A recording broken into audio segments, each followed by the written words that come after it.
우리 새민족교회는 요즘 40주년을 맞이할 준비를 하고 있습니다. 내년 8월이 40주년입니다. 지난 40년을 돌아보고 또 앞으로의 일들을 꿈꾸는 중요한 시기입니다. 우리 교회는 그동안 이 땅의 민주화를 위한 여정에 함께했고, 또 가난한 이들과 노동자들에게 연대하고, 또 차별과 혐오에 저항하는 에큐메니컬 운동 안에서 늘 함께했습니다. 또 무엇보다 우리 교우들 사이에 사랑과 정이 겹겹이 쌓여 있습니다. 그런데 만약 우리 교회가 이 걸음을 멈추거나 돌아서게 된다면, 또 우리가 흩어지게 된다면 어떨 것 같으세요? 그동안의 공든 탑이 와르르 무너지는 것 같을 겁니다. 아마 오늘 함께 읽은 전도서의 저자처럼 헛되고 헛되다, 모든 것이 헛되다 할지도 모르겠습니다. 전도자는 이렇게 말합니다. 나 전도자는 예루살렘에서 왕이 되어 이스라엘을 다스리는 동안에 하늘 아래 온갖 일을 살펴서 알아내려고 지혜를 짜며 심혈을 기울였다. 괴로웠다. 하나님은 왜 사람을 이런 수고로운 일에다 얽어매는 것인가? 세상에서 벌어지는 온갖 일을 보니 그 모두가 헛되어 바람을 잡으려는 것과 같았다. 또 내가 수고하여 이루어 놓은 모든 것을 내 뒤에 올 사람에게 물려줄 일을 생각하면 억울하기 그지없다. 뒤에 올 그 사람이 슬기로운 사람일지 어리석은 사람일지 누가 안단 말인가? 내가 이룬 모든 것을 그에게 물려주어서 맡겨야 하다니 이 수고도 헛되다. 수고는 슬기롭고 똑똑하고 재능 있는 사람이 하는데 그가 받아야 할 몫을 아무 수고도 하지 않은 다른 사람이 차지하다니 이 수고 또한 헛되다. 읽다 보니까 전도자는 자의식이 굉장히 강한 사람이라는 생각이 듭니다. 사람들은 여기서 전도자를 보통 솔로몬으로 생각합니다. 다른 의견들도 있지만 어쨌든 전도자는 스스로를 지혜의 왕으로 밝히고 있습니다. 그는 하나님께 지혜를 구한 왕으로 지혜롭고 정의로운 판결을 내리는 재판관을 상징합니다. 그는 왕으로 이스라엘을 다스리는 동안 세상의 이치나 원리라도 알아내려는 듯 온갖 지혜를 짜며 심혈을 기울였다고 합니다. 세상에서 가장 지혜가 많은 자가 짜낸 결론이라는 것은 모든 것이 헛되고 헛되다는 것입니다. 내가 아무리 지혜로 나라를 잘 통치하고 이 나라를 부강하게 만들어도 또 곳간에 자산을 이만큼이나 쌓아 올려도 나중에 어리석은 자가 이것을 물려받아 다 날려먹으면 이 말짱 도루묵이 될 테니 지금의 수고가 헛되다는 것입니다. 마치 세상을 부정하고 이데아만을 바라봤던 철학자들처럼 전도자는 하나님께서 주시는 것을 그저 받아들이는 것만이 지혜라는 결론에 도달하게 됩니다. 하나님이 사람에게 부와 재산을 주셔서 누리게 하시며 정해진 몫을 받게 하시며 수고함으로써 즐거워하게 하신 것이니 이 모두가 하나님이 사람에게 주신 선물이다. 하나님은 이처럼 사람이 행복하게 살기를 바라시니 덧없는 인생살이에 크게 마음 쓸 일이 없다. 이렇게 말합니다. 저는 사실 이런 말에 그렇게 신뢰가 가지는 않습니다. 아니 심지어 좀 오만하고 기만적으로 느껴지기까지 합니다. 내가 수고하여 일궈낸 것을 후대에 맡기지 못하는 것은 좀 자기중심적이고 영원해지려는 오만이 아닐까 생각이 들기도 합니다. 또 이것은 결국 부자와 권력자의 관점에서 할 수 있는 말 아닙니까? 내가 다 살아봤는데, 내가 다 가져봤는데 이런 것들은 다 소용없더라. 아무리 신께 빌어도 부자는 부자, 가난한 자는 가난하더라.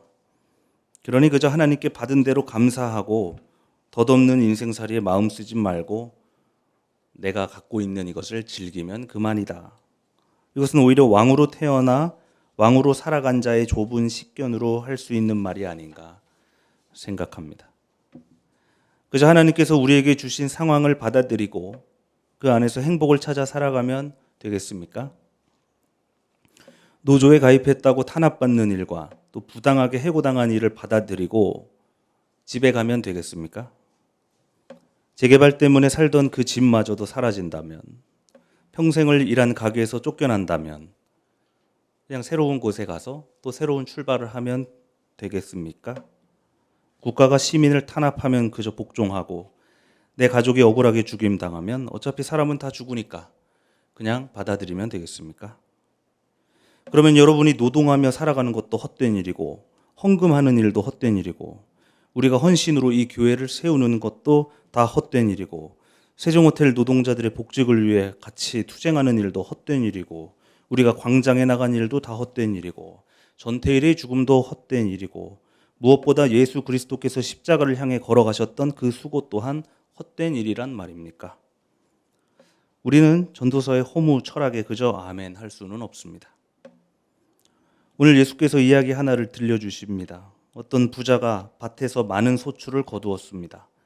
곡간이 가득 찼는데도 이 소출이 남았습니다. 그래서 곡간을 헐고 더 크게 짓기로 합니다. 그리고 자신의 영혼에게 말했습니다. 영혼아, 이제 많은 물건을 쌓아두었으니 너는 마음 놓고 먹고 마시고 즐겨라. 그러나 하나님께서 말씀하셨습니다. 어리석은 사람아, 오늘 밤에 내 영혼을 내가 가져갈 것이다. 그러면 그것들은 다 누구의 것이 되겠느냐? 그리고 예수께서 말씀하십니다. 자기를 위해서는 재물을 쌓아두면서도 하나님께 대하여는 부요하지 못한 사람은 이와 같다. 전도자의 말과 비슷하면서도 어딘가 다른 느낌이 있습니다. 그것은 아마도 이 이야기의 화자가 부유한 왕이 아니라 가난한 그리스도이기 때문일 것입니다. 예수는 적어도 결론을 허무나 냉소로 끌고 가지는 않았습니다. 전도자의 지혜가 오히려 이 이야기 안에서는 이 부자의 어리석음으로 읽히기도 합니다. 많은 물건을 쌓아두었으니 마음 놓고 먹고 마시고 즐기자. 이 부자의 태도는 부나 빈이나 헛된 것이니 그저 받아들이고 행복하게 즐기자라는 전도자의 태도와 다르지 않아 보입니다. 하나님께 대하여 부요하다는 것은 무슨 의미일까요? 오늘 골로새서 말씀을 보니까 바울이 이렇게 말합니다. 땅에 있는 것들을 생각하지 말고 위에 있는 것들을 추구하십시오. 땅에 속한 일들, 곧 음행과 더러움과 정욕과 악한 욕망과 탐욕을 죽이십시오. 여러분은 옛사람을 벗어버리고 새 사람을 입으십시오.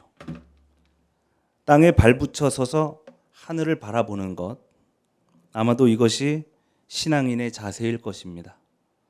땅에 있는 것들은 헛된 것들입니다. 영원하지 못하고 무한하지 못합니다. 그래서 바울은 하늘을 바라보자고 제안합니다. 하지만 그렇다고 해서 이 땅에서 발을 떼고 하늘을 살아가는 관념론자가 되자는 것은 아닙니다. 오히려 전도자의 결론이 무념무상으로 하늘을 살아가는 관념론적인 방식 아니겠습니까? 바울은 땅을 생각하며 살아가는 옛 사람을 버리고 이 하늘을 추구하며 살아가는 새 사람을 입자고 했습니다. 예수는 가난했지만 하나님 나라를 향해 땀 흘렸기에 또 많은 이들을 구원으로 이끌기 위해 피 흘렸기에 그는 스스로 하나님께 대하여 부요한 사람이 되었습니다. 가난했지만 스스로 가난하지 않다고 선언했습니다. 그리스도의 이 전복적인 선언은 우리에게 말합니다. 돈도 헛되고 탐욕도 헛되고 권력도 헛되고 이 세상에는 헛된 일이 이렇게나 많으나 하나님을 향한 여러분의 수고는 헛되지 않습니다. 정의와 평화와 생명을 향한 여러분의 수고는 결코 헛되지 않습니다. 여러분의 노동은 헛되지 않습니다. 노동은 형벌이 아니라 하나님의 창조를 닮은 유비입니다. 그러므로 소외된 노동을 회복하기 위한 우리의 투쟁 또한 헛된 일이 아닙니다. 교회를 세우는 일도 결코 헛된 것이 아닙니다. 물론 후대 어떤 일이 일어날지는 모릅니다. 저도 전에는 전도자처럼 교만한 생각을 할 때가 있었습니다. 지혜롭고 능력 있는 내가 온 힘을 다해서 새민족교회를 목회했는데 후대에 보수적이고 무능력한 목사가 맡아서 말짱 도루묵이 되면 어떡하지? 여러분도 그런 생각을 하신 적이 있나요? 보수적인 젊은이들이 이 교인으로 들어와서 우리 교회 가치를 훼손하면 어떡하지? 이분들의 40년의 수고가 헛된 것이 되면 어떡하지? 그러나 그것은 어쩌면 저의 오만한 생각일지도 모르겠습니다. 하나님께서 1986년에도 우리와 함께 이 교회를 세우셨고 지금도 동일하신 하나님께서 우리와 함께 이 교회를 세우고 계십니다. 마찬가지로 앞으로도 하나님께서 이 교회를 세우실 것입니다. 여러분, 우리 내일의 땅을 생각하지 말고 오늘의 하늘을 생각합시다. 새민족교회 미래를 위해 교회를 개혁하고 체계를 바꿔내는 일은 매우 중요합니다. 그 수고는 결코 헛되지 않을 것입니다. 여러분 안에 있는 교회를 사랑하는 마음과 또 하나님과 함께 울타리를 넘어가는 신앙은 진실한 것이니 그 수고가 헛되지 않습니다. 훗날 그것이 누군가에 의해 무너지더라도, 이 교회가 사라지더라도, 모든 것들이 다 사라지더라도 오늘의 수고가 헛되지 않습니다. 교회가 비록 타락했을지라도 예수의 십자가가 결코 헛된 것이 될 수는 없습니다. 전태일 열사가 우리에게 부탁했습니다. 내 죽음을 헛되이 말라. 우리는 그의 죽음을 헛되이 할 수 없기에, 또 많은 민주 열사들의 죽음을 헛되이 할 수 없기에, 또 우리는 2000년 전 예수의 죽음을 헛되이 할 수 없기에 계속해서 이 수고로운 싸움을 감당하고 있습니다. 역사 안에서 이 수고는 폭력의 시대 안에서도 멈추지 않았고 평화의 시대 안에서도 여전히 멈추지 않았습니다. 그러므로 언제나 하늘을 추구하며 수고를 감당하게 되시기를 바랍니다. 우리가 만들어낸 것이 결코 하나님 나라가 될 수는 없습니다. 이 새민족교회가 하나님 나라가 될 수는 없습니다. 사실 다 헛된 것들입니다. 교회도 그렇고 국가도 그렇습니다. 교회를 아무리 아름답게 만들어도, 국가를 아무리 완벽하게 만들어도 그것들은 결코 영원할 수 없습니다. 그러나 우리가 지금 이 땅에 교회를 세우고 사회와 정치에 참여할 때 그것이 하나님 나라를 향한 열망으로 참여한 것이라면, 하나님의 정의와 진실을 바로 세우기 위해 동참하는 것이라면 그 수고는 결코 헛되지 않습니다. 사랑하는 교우 여러분, 저는 가끔씩 이 안에서 하나님 나라를 체험합니다.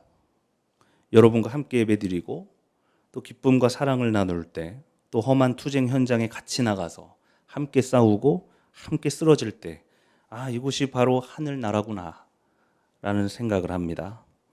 교회가 하늘나라가 아니라 바로 하나님과 함께하는 우리의 수고가 하나님 나라인 줄 믿습니다. 그 나라를 향해 언제나 수고하고 땀 흘리는 우리 새민족교회 교우들 가운데 하나님의 은총이 충만하기를 바랍니다. 오늘 주신 말씀 다 함께 묵상합시다.